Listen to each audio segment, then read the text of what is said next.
Hello guys, part 1 तो आप stories की देख चुके होंगे। आज मैं आपके सामने लाई हूँ पार्ट 2।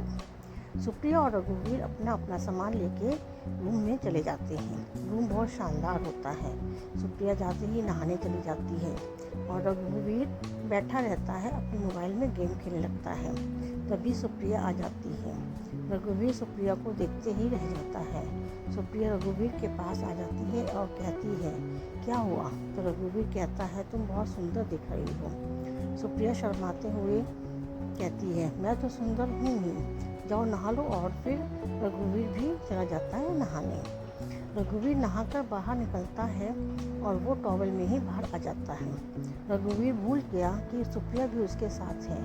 सुप्रिया रघुवीर को देखने लगती है और रघुवीर के पास आ जाती है और रघुवीर को गले लगा लेती है। रघुवीर भी गले लगा लेता है सुप्रिया को। दोनों एक दूसरे को किस करने लगते हैं।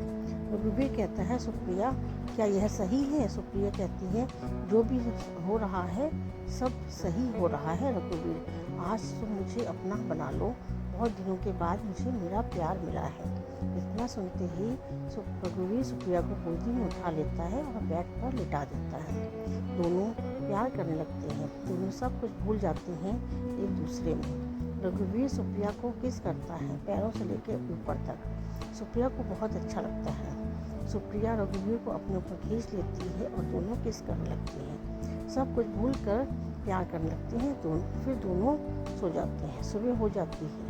सुप्रिया उठ के अपने कपड़े पहनने लगती है और फिर रघुवीर को भी उठा देती है।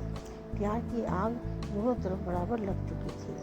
पर एक रात साथ समय बिताने के बाद भी सुबह दोनों काफ़ी समय तक शांत बैठे रहते हैं। तभी सुप्रिया की आवाज़ रघुवीर के कानों में गूंजती है। कहती है, मैं अब तुम्हारे बिना नहीं रह सकती। रघुवीर को लगा जैसे कि वो अभी तक सपना देख रहा था और अचानक उसका सपना सच हो गया।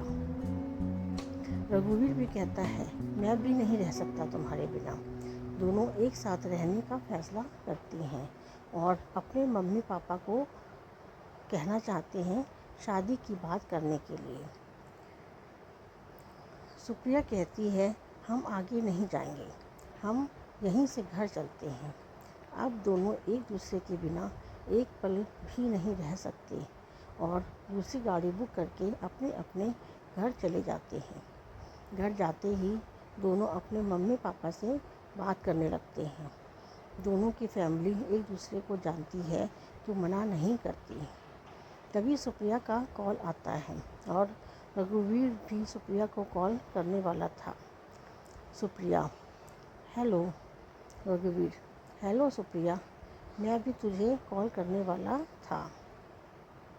सुप्रिया, चल झूठे। रघुवीर, नहीं सच। सुप्रिया, छोड़, मेरे मम्मी पापा ने हम दोनों की शादी के लिए हाँ कह दी। रघुवीर, मेरे भी मम्मी पापा मान गए और शाम को अपने मम्मी पापा के साथ तुम्हारे घर आ रहा हूँ। सुप्रिया, जल्दी आना, मैं इंतज़ार करूँगी। फिर फ़ोन रख देते हैं। दोनों बहुत खुश होते हैं। सुप्रिया अपने मम्मी पापा को बताती है कि रघुवीर के मम्मी पापा आने वाले हैं शाम को और तैयारी करने लगती है। टाइम कब बीत जाता है पता ही नहीं चलता। सुप्रिया तैयार होने लगती है। शाम होते ही रघुवीर अपने मम्मी पापा के साथ सुप्रिया के घर पहुंच जाता है। दोनों परिवार बातें करते हैं और खुश होते हैं। एक दूसरे का मुंह मीठा कराते हैं। जल्दी ही दोनों को एक करने की सोचते हैं और पंडित को बुलाकर शादी की तारीख फिक्स करने लगते हैं। सुप्रिया और रघुवीर दोनों बहुत खुश होते हैं। बहुत जल्दी ही दोनों की शादी हो जाती है और दोनों परिवार बहुत खुश होते हैं। रघुवीर और सुप्रिया दोनों हनीमून चले जाते हैं और कुछ ही महीनों में रघुवीर और सुप्रिया की एक प्यारी सी बेबी होती है। दोनों बहुत खुश होते हैं। दोस्तों, सुप्रिया और रघुवीर का प्यार किस्मत में था और दोनों का प्यार आज भी उतना ही है। तो दोस्तों, कैसी लगी ये कहानी? उम्मीद है अच्छी लगी होगी। अच्छी लगी हो तो प्लीज़ लाइक एंड सब्सक्राइब जरूर कर दीजिएगा। धन्यवाद।